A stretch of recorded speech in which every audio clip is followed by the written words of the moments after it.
अऊज़ु बिल्लाहि मिन शर्रि शैतानिर रजीम अफ़्ज़लुज़ ज़िक्र बिस्मिल्लाहिर रहमानिर रहीम तुम्मस्सलातु वस्सलामु अला अशरफिल अंबिया वल मुरसलीन अम्मा बाद फ़क़द।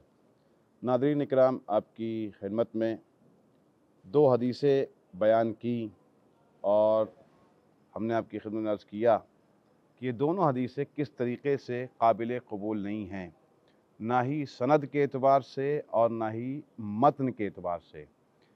यानी सनद में ज़ौफ़ तो है ही, लेकिन जो हदीस का मतन है, जो हदीस के अल्फाज हैं, जो हदीस के कलिमात हैं, जो हदीस का मफ़हूम है, उसके एतबार से भी ये दोनों हदीसें काबिल कबूल नहीं थीं, इन पर यकीन नहीं किया जा सकता है। अब सवाल ये पैदा होता है कि क्यों मोहम्मद बिन अली अल-कूफ़ी ने अपने एतक़ादात को या अपनी खुराफात को इन अहादीस में डाला और इसके अलावा उसने अपनी हदीसें अलग क्यों नहीं जाल की, सही हदीसों के अंदर ही अपनी बातों को क्यों दाखिल किया। इसका जवाब ये है कि मोहम्मद बिन अली अल-कूफ़ी अगर अपनी बात को, अपनी हदीस को अपनी सनद से बयान करता तो कोई भी इंसान, कोई भी आलिम, कोई भी फ़क़ीह उसकी बात को कबूल नहीं करता। क्यों? क्योंकि उलमा के नज़दीक वो काबिल कबूल नहीं है। लिहाजा उसने जो सही हदीसें थीं, जिनमें सही अक़ायद और सही अहकाम बयान किए गए थे, उसमें अपनी खुराफात और अपने अक़ीदे को दाखिल किया ताकि लोगों को सीरत मासूमीन और ख़ास तौर से इमामुल महदी अजलल्लाहु फ़रजहु शरीफ से दूर कर सके।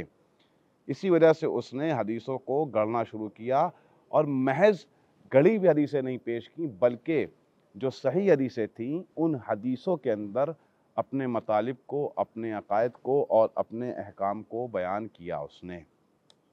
ये दो हदीसें बैनुल क़ौसैन में आपके सामने एक बात बयान करूं कि हर चीज़ के लिए एक आफ़त होती है। जैसा कि बयान किया गया है कि इल्म की आफ़त जो है वो निस्यान है। यानी इल्म की आफ़त क्या है कि इंसान अगर भूलना शुरू कर देता है, उसको भूलने की आदत हो जाती है या उसको भूलने की बीमारी लग जाती है, तो ये उसके इल्म के लिए आफ़त है। इसी तरीक़े से हदीस की आफ़त क्या है? हदीस की आफ़त है उसको गढ़ना, उसको वज़ा करना। जो अरबी में लफ्ज़ है वज़ा करना, ये हदीस की आफ़त है। हदीस को गढ़ना क्यों शुरू किया गया? हदीस को गढ़ना मैंने आपके सामने अर्ज़ किया कि सिर्फ़ इसी वजह से गढ़ना शुरू किया गया ताकि जो अहले बैत अलैहिमुस्सलाम के अक़ायद हैं, जो अहले बैत अलैहिमुस्सलाम की सीरत है, जो अहकाम अल्लाह ने रसूल खुदा सल्लल्लाहु अलैहि वसल्लम और उनके बाद अहले बैत अलैहिमुस्सलाम ने बयान किए हैं, उनसे लोगों को दूर किया जा सके, उनसे लोगों को मुनहरिफ किया जा सके। इस वजह से हदीसें गढ़ना शुरू हुईं।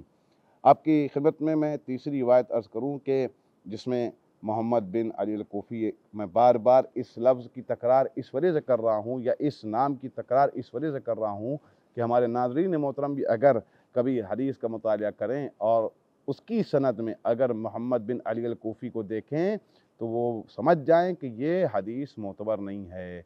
क्यों? क्योंकि इस नाम की जितनी भी हदीसें हैं, हदीस में ये नाम जहाँ जहाँ भी शामिल हुआ है उसमें इमाम के चेहरे को एक क़त्ल गारतगरी करने वाला चेहरा बयान किया गया है। जैसा कि इसमें भी बयान किया गया, इस हदीस में भी बयान किया गया कि लौ यअलमुन्नास मा यसनउल क़ाइम इज़ा ख़रजा लअहब्बु अक्सरहुम अल्ला यरौहु मिम्मा यक़्तुलु मिनन्नास। कह रहे हैं कि अगर लोगों को ये पता चल जाए कि कायम यानी इमाम मेहदी ज़ुहूर करने के बाद क्या करेंगे, तो वो इस बात को ज़्यादा पसंद करेंगे कि इमाम ज़ुहूर ना करें। क्यों? क्योंकि इमाम जब ज़ुहूर करेंगे मिम्मा यक़्तुलुन्नास, तो वो लोगों को कत्ल करना शुरू कर देंगे। एक लंबी हदीस है, लेकिन ये हमारे लिए नुक्ता है वो इसमें बयान किया गया। हत्ता यक़ूलु कसीरु मिनन्नास लैस हाज़ा मिन आले मुहम्मद लौ कान मिन आले मोहम्मद लरहिमा। यहाँ तक कि लोग कहेंगे कि ये कायम जो है, ये इमाम मेहदी जो हैं, ये आले मोहम्मद में से नहीं है। क्यों नहीं है? कह रहे हैं कि अगर आले मोहम्मद में से होता ये इमाम तो ये रहम करता, ना कि क़त्ल गारतगरी करता। इस हदीस से ये समझ में आ रहा है इस हदीस में जिसमें बयान किया गया कि मिम्मा यक़्तुलुन नास, इससे ये समझ में आ रहा है कि ये सिर्फ ये इमाम मेहदी की अक्कासी नहीं कर रही हदीस, मादल्ला मादल्ला हज्जाज बिन यूसुफ सक़फ़ी की अक्कासी कर रही है। चौथी हदीस जिसमें इरशाद हुआ कि लैसा शानुहु इल्ला बिस्सैफ ला यस्ततीबु अहदन, यानी सिर्फ और सिर्फ तलवार से काम लेंगे इमाम और किसी की भी तौबा कबूल नहीं करेंगे।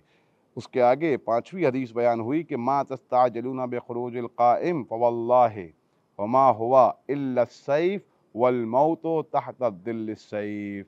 तुम लोग जिसके खुरूज की जल्दी, जिसके लिए तुम दुआ कर रहे हो कि वो जल्दी हमारे सामने आ जाए, वो कायम हमारे सामने आ जाए, खुदा की कसम वो सिर्फ और सिर्फ तलवार से काम लेगा और मौत उसके तलवार के साए में रहेगी। छठी हदीस इज़ा खरजल क़ाइम लम यकुन बैनहु व बैनल अरब व कुरैश इल्ला सैफ मा याख़ुदु मिनहा इल्ला सैफ, यानी मफ़हूम यह है कि सिर्फ और सिर्फ इमाम जो काम लेंगे तलवार से काम लेंगे, उसके अलावा किसी चीज़ से काम नहीं लेंगे। ये वो हदीसें हैं, ये वो गड़ी हुई हदीसें हैं जिसमें इमाम का चेहरा सिर्फ और सिर्फ कत्ल व गारतगरी करने वाला चेहरा दिखाया गया। एक वायलेंट इमेज बयान की गई है जिसमें कि इमाम सिर्फ और सिर्फ अपनी तलवार से काम लेंगे, तलवार के अलावा किसी चीज़ से काम नहीं लेंगे। आपकी खिदमत में हमने 6 हदीसें बयान की। उन 6 हदीसों में वो 6 हदीसें कौन सी हैं? गड़ी हुई हदीसें हैं। ये वो 6 हदीसें कौन सी हैं जिसमें मोहम्मद बिन अली अल-कूफ़ी का नाम है? वो 6 हदीसें कौन सी हैं जिसमें उन रावियों के नाम हैं कि जो हदीसों को गढ़ा करते थे? इन हदीसों के अंदर सिवाय इसके कि इमाम कत्ल व गारतगरी करेंगे, इमाम जब आएंगे तो अपनी मनमानी करेंगे, इमाम जब आएंगे मादल्ला मादल्ला इन अहादीस के मफ़हूम के अतबार से जुल्म करेंगे। ये वो हदीसें हैं जो गड़ी हुई हदीसें हैं। अगर कोई भी इंसान, कोई भी शख्स मुतालिया करता है हदीसों का और उसमें मोहम्मद बिन अली अल-कूफ़ी का नाम पाया जाता है तो वो हदीस मोतबर नहीं होगी। आने वाली किस्तों में हम आपके सामने वो हदीसें बयान करेंगे जो सही हदीसें हैं और जिसमें इमाम का सही चेहरा बयान किया गया है। व आखिर दावाना अनिल हम्दुलिल्लाहि रब्बिल आलमीन।